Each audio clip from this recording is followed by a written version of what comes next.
Well, to discuss this further, I'm joined now by head of the Israeli Citizen Spokesperson's Office, Eylon Levy. Eylon, welcome to the show. Now, as I've said, we've just seen evidence this week that UNIFIL posts were nearby Hezbollah weapons and tunnels. What's your comment on how ineffective the UN Security Council has been in stopping the build-up of terror in southern Lebanon? It's extremely frustrating that Israel is now having to pick up the pieces of the international community's failure. UNIFIL had one job. That was to help the Lebanese army disarm Hezbollah and push it away from the Israeli border. And it failed. It failed miserably. Hezbollah built its military positions right next to UNIFIL soldiers. At some point, those peacekeepers had to be sitting at their posts watching Hezbollah digging tunnels right outside their posts. We had a mass casualty incident just the other night. 4 soldiers killed from a drone fired from inside an area that UNIFIL was meant to have disarmed. Israel spent 18 years telling UNIFIL, please enforce your mandate and push Hezbollah away from the border. It spent a year warning Hezbollah, back off or we will have to push you away. But after relentless rocket attacks, Israel is now having to step in to defend its people, where the UN has clearly failed. Eylon, what's your view on that statement that I just mentioned from the UK, France, Italy and Germany overnight, where they accused Israel of targeting UNIFIL officials? I think those countries need to take responsibility for the failure of the international security architecture that was meant to keep us safe. UNIFIL is there because after the 2006 war with Hezbollah, we agreed on a diplomatic resolution.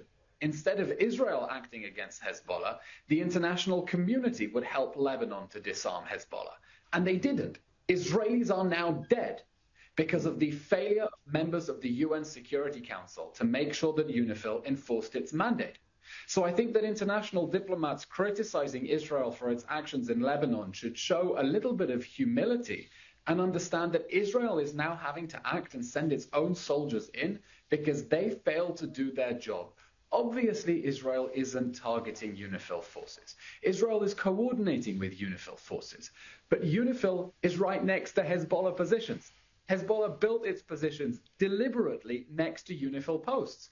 And so Israel now finds itself telling UNIFIL peacekeepers, please move out of the way. We don't want you to be hurt, but it's not our fault that Hezbollah built its military positions under your noses. It's your fault. You need to fess up and take responsibility. Yeah. Eylon, I think, and I was just in Israel last week, I think people around the world don't quite realise how Israelis are under attack every single day from rocket fire, which could be coming from 7 directions. Can you tell me a bit about what's the reality of life in Israel with sirens constantly going off? Since the October 7th massacre, we've been under attack on 7 fronts. Gaza, Hezbollah joined in the next day, the Houthi pirates in Yemen, Iranian militias in Syria, Iranian militias in Iraq, Palestinian terrorists in the West Bank, and Iran itself. When we have a rocket siren, we had one in Tel Aviv just yesterday, we don't know what direction it's coming from. It could be coming from the south, the north, the east, or the west.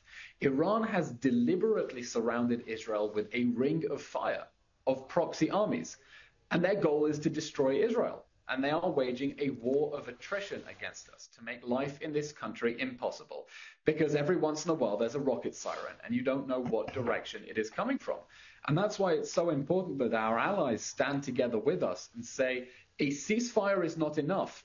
The goal should be peace. It's not enough that this war should end with Iran's terrorist armies on Israel's borders, able to fire rockets whenever they want. This war has to end when Iran's proxy armies can no longer shoot rockets at Israel's people, and we can move towards real peace with our neighbors in Lebanon, instead of allowing the Iranian regime and its terrorist armies to ruin everything for everyone all the time. Yeah. Eylon, one thing that really struck me when I was in Israel was the unity among Israelis. I mean, irrespective of political leanings, and everyone has an opinion on whether they support the government or they don't, but the majority of Israelis support the war on terror. And Eylon, you personally, you used to be a spokesperson for the government. That didn't work out, but now you've launched a citizen spokesperson's office where you speak on behalf of the citizens of Israel, and your message is very similar to the government's because Israel, like I said, is unified in wanting to defeat the terrorism. Can you talk about this? Because it is so unique when, especially, and you've just been to Australia as well, in Australia, we're more divided than ever. Israelis are divided on many issues, but we're united in an understanding that this war is truly existential. We are surrounded by enemies with long-range precision missiles that want to kill all of us and destroy our country. And that means everyone in Israel understands what is at stake in this war. And when I finished my position as a government spokesman, I set up my own organization of ordinary citizens who can stand up and speak up for our country. Because we realize that only three things matter right now. Hamas must go down, the hostages must go home, and Hezbollah and Iran's other proxy armies must go away. This war cannot end with the Hamas terror regime still in power in Gaza, plotting another October 7th. It cannot end with hostages still being starved and tortured and raped and executed in Gaza.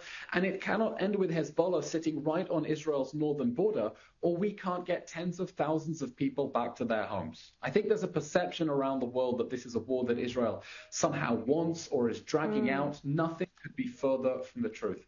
We don't want this war. We're paying a terrible price for this war. But we understand why we need to win this war that was declared against us. Because we want to live within safe and secure borders where our people can go to sleep safely without fear of a drone coming from 2,000 miles away and murdering them in their sleep. Yeah, well said. Eylon Levy, really appreciate your time right now, live from Israel. And later this hour, I'm going to be joined by Peter Lerner, that with the latest on Iran and when we can expect those strikes from Israel. But now let's bring in former Speaker of the House, Bronwyn Bishop, and